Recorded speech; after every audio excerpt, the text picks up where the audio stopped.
On to the U.S. now, where a group of protesters have gathered outside the headquarters of Fox News to protest the upcoming speech by the Israeli Prime Minister Benjamin Netanyahu to the U.S. Congress. Protesters reflected the widespread anger across the United States about Netanyahu's upcoming address. Caleb Maupin now reports.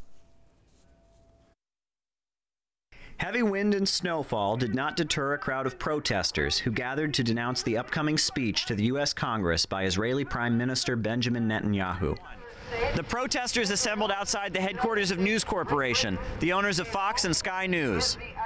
Civil rights organizer Larry Holmes of the People's Power Assembly described Netanyahu and his message as racist. It's an insult to every decent, freedom-loving person on the planet.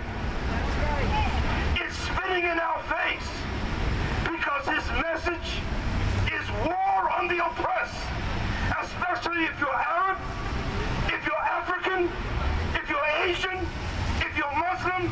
Genocidal war on you.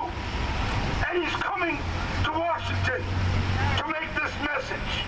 Many protesters carried Palestinian flags and described Netanyahu and Israel as illegitimate.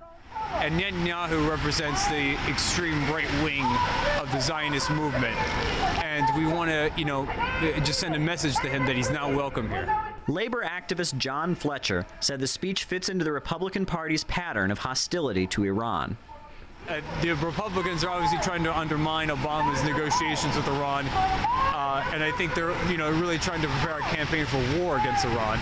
Many New Yorkers who observed the protest were sympathetic. Brooklyn resident Ian Costello, who passed the protesters on the way to a job interview, said he agreed that the upcoming speech was highly offensive. I think that his invitation by Boehner directly undermines our president in a truthfully disrespectful way. Among the protesters were Iranian Americans, anti-Israeli Jews, Palestinians, leftists, and peace activists. The protest continued for 3 hours despite the hostile weather conditions. Caleb Maupin, Press TV, New York.